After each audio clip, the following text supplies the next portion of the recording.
I would describe homelessness by, it can mean you are living in the streets, you don't have anywhere to go, or you're living from house to house to house and you don't know when somebody is going to kick you out. You don't know when you might end up on the streets. When you go from couch to couch or house to house, you have no idea when that's going to be the last person. If there's ever going to be any hope that you're going to find your own place or find a job that's going to pay you enough money to get your own place, you never know what's going to happen. I mean, that was my family who was putting me into homeless shelters.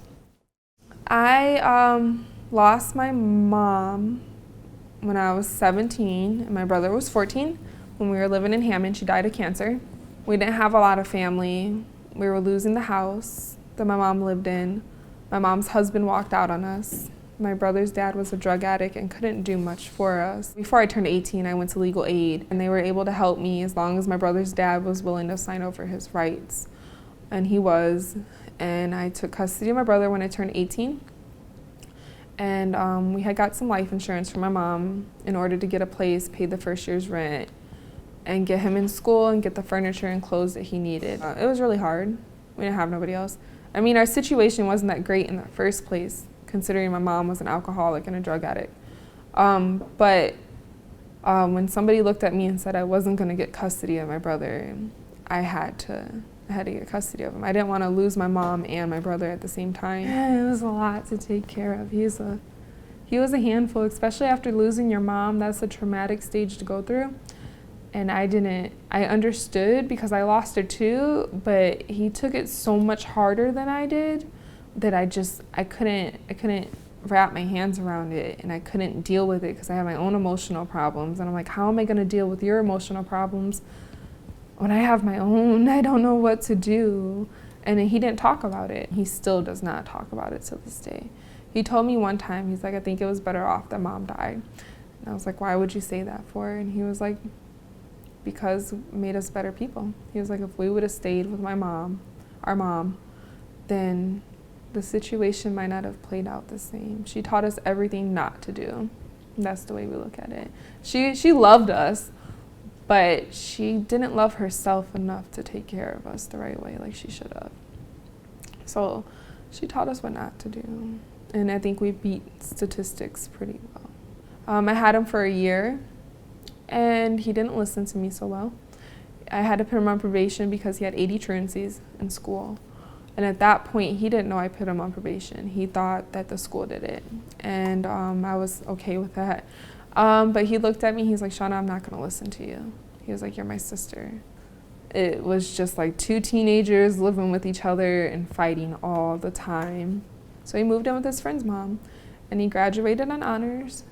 And he's a really smart kid. But I felt hurt, but I was okay because I knew where he was going. He was going to be okay. He did a lot better. He didn't miss that much school ever again. So he's doing pretty good for himself now. I'm very proud of him, and I think my mom would be too.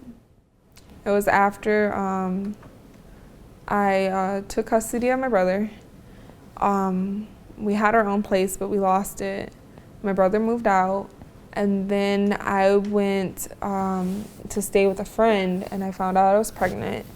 And then that friend's mom kicked me out for no reason. I was 6 months pregnant when she put me out. I lived with her after my mom died, before we had got our own place. And I had got a little bit of life insurance from my mother after she died. And I was able to give her a lot of money at that time. So then when I had moved out and found my own place and we ran out of money, I moved back in with her and we didn't have the money no more.